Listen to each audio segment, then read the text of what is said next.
విక్రమ్ ఓ నువ్వేనా విక్రమ్ అంటే ఐఎమ్ విజయ్ రాణి నీ గురించి చెప్పింది ఏమని చెప్పింది ఈ లోకంలో దానికంటే ఎవరైనా ఆప్తులు ఉన్నారంటే అది నువ్వేనని అంటే ఆప్యాయత అనురాగం గురించి చెప్తున్నంత అనురాగం అల్లుకుపోయిందా అది చనువు కాదు విక్రమ్ ఏడతేయరాని అనుబంధం అనురాగం నిశా కృషి రాజకీయాల్లో తెలియదు నీకు అది సామాన్యుడైన రాణికి మధ్య నీకు అనురాగం అల్లుకుపోయిందా చూడు విక్రమ్ ఒకప్పుడు నేను తాగుపోతున్నాను కాదంటలేదు కానీ ఈ రాణి నాలో ఉన్న మానవత్వాన్ని మేల్కొల్పి నన్ను ఒక మనిషిని చేసింది నిజంగా నేను మార్పు వచ్చిందా అవును విక్రమ్ నేను ఒక జమీందారు వంశానికి వారసుడిగా ఆమెతో సరదాలు తీసుకోలేదు ఒక సామాన్యుడిగా ఆమెతో సెల్మి చేశాను ఆ స్నేహం మా ఇద్దరి మధ్య ప్రణయ బంధాన్ని వేసింది అవును విక్రమ్ మా ప్రేమ త్వరలోనే పెళ్లిగా మారిపోతుంది దానికి పెద్ద నువ్వే కావాలి రాణి ప్రేమించి ఉంటే నీకు అన్నదండగా నేను ఉంటాను నేనే దగ్గరుండి నీ పెళ్లి జరిపిస్తాను థ్యాంక్ యూ విక్రమ్ ఇంతకీ రాణి అక్కడ బయటకు వెళ్ళింది వస్తాను విక్రమ్ అర్జెంట్ గా రాణిని కలవాలి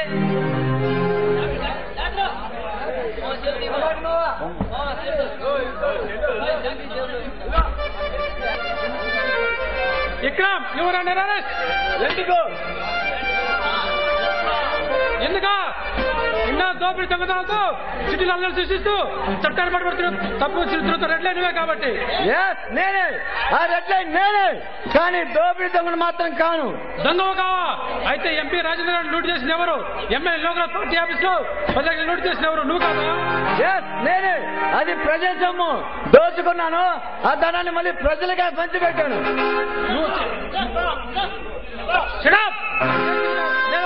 తెలుసా? శిక్ష కుటిల రాజకీయ నాయకులకు ప్రజల పట్ల గెలిచి కోర్టు దోచుకున్న కుటిల రాజకీయ నాయకులు ఏ శిక్ష పడాలి మీరు చెప్పలేరు. ఎందుకంటే అవినీతి అధికారులు చెల్లించడం తప్ప వాళ్ళని అరెస్ట్ చేసే సాధన మీరు చేయలేరు కాబట్టి. నేను చేసిన ప్రైమ్ మినిస్టర్ అయినా చీఫ్ మినిస్టర్ అయినా చట్టం చుట్టం కమాన్ సరెండర్. నేను లొంగిపోతే కొందరు బతికిపోతారు, అందుకోసం నేను బయట ఉండాలి. నీదే కాదు, ఆ బ్రహ్మదేవుడి దిగి వచ్చినా నేను నీకు లొంగను. తొందరపడి ప్రయత్నిస్తే నీ ప్రాణం పోగొట్టుకో. మళ్ళీ నా మాట విను. చెప్పానుగా, శత్రు సహనం జరగండి, మండుతున్న నా గుండెలు చల్లారలేదు. ఆనాడు కురుక్షేత్రం తలపించాయి, ఈనాడు మహాసంగ్రహం మొదలవుతుంది. అలా కానీ ఎవరు ఆపలేడు.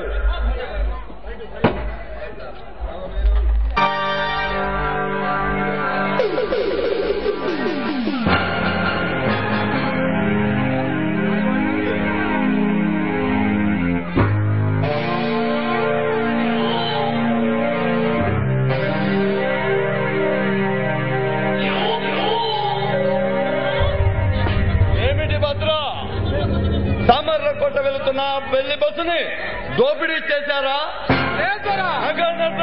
దోచుకొచ్చారా? ప్రజలు అడ్డుమీరిపోయారు.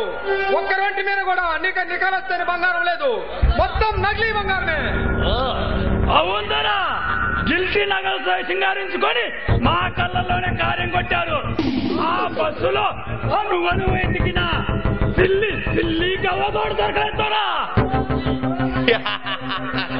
అయితే దోపిడీ దొంగతనాలే వృత్తిగా బ్రతికే మనలాంటి వాళ్ళు ఇంకా ఎలా బ్రతకాలిరా? అందుకే ధరా ఇక్కడి నుండి మనం సిటీకి ముఖం ఎత్తేయాలి. అవుందరా, ఈ సిటీలో ఉంటే మనకు ఆకులు అలమల తప్ప ఇంకా ఏమీ దొరకవుదరా. అదే సిటీలో అయితే త్వరలో బతకొచ్చు, దొంగతనాలు చేయొచ్చు, దొరికిందంతా దోచుకోవచ్చు.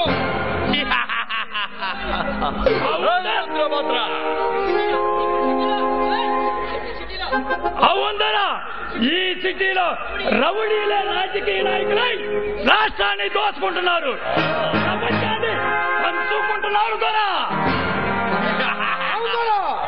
కిరాంతకులే దోచుకుంటున్నారు. అయితే మనమేనా అంత చేతగాని వాళ్ళం? రై రుద్రభద్ర, వేషం భాష మార్చండి, గుర్రాలని గుహలని వదిలివేయండి, మకం సిటీకి మార్చండి.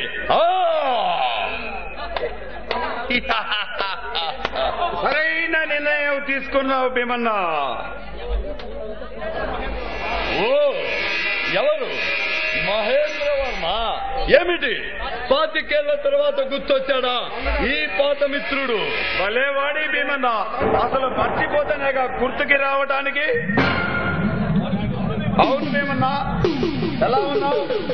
నా యోగక్షేమాలకేమిలే కానీ ఇంతకీ నువ్వు వచ్చిన పని ఏంటో ముందు చెప్పు. చెబుతాను భీమన్నా.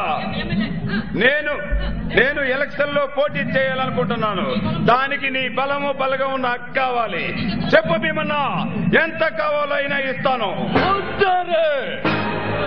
ఒకప్పుడు కట్టుబట్టలతోటి బొట్టు చేత పట్టుకొని ఈ భీమన్న దగ్గరికి వచ్చావు, బ్రతుకు తెరువు చూపించమని వేడుకున్నావు. అది గుర్తుందా నీకు? భలే వాడి భీమన్నా, అసలు నువ్వు చెప్పింది నిజమే, కానీ అది దానికి నేను కాదనలేదు. ఆనాడు నీ దీనావస్థను చూసి జమీందారి రాజా రఘునాథ వర్మ కోట్ల ఆస్తిని కాజేయడానికి ఉపాయాన్ని చెప్పి నిన్ను ఆ కోట్లకు అధిపతిని చేస్తే ఈ రోజు నువ్వు ఈ భీమన్నను కొనే స్థాయికి ఎదిగావా? ఉత్తరి అపార్థం చేసుకుంటున్నావు భీమన్నా. నువ్వు చేసిన మేలు నేను ఎన్నటికీ మరవను. అవును భీమన్నా, మీరంతా ఈ అడవిలో ఉండే కంటే సిటీకి మకాం మార్చొచ్చుగా. సరే మహేంద్ర, మేము సిటీలోకి వస్తాం, కానీ మాపై పోలీసులు పొంచి ఉన్నారు. వాళ్ళని తప్పించుకోవడం ఎలా? ఆ విషయం నాకు వదిలేయి భీమన్నా. మీ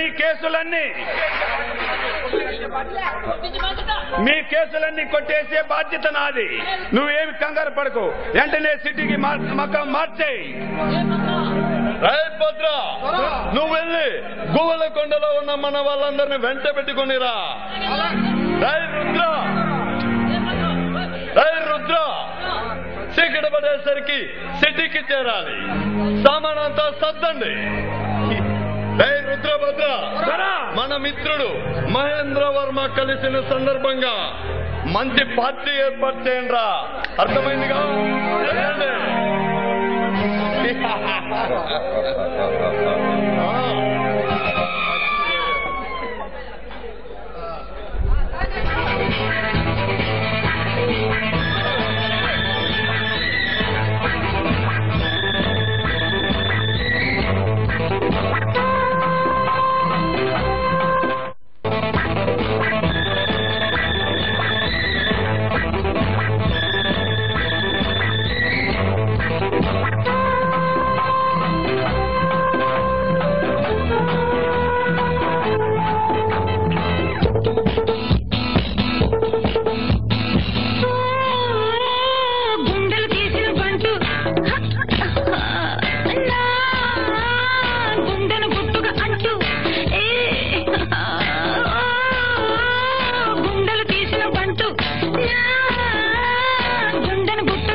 కావాలంటే రమ్మంటుంటే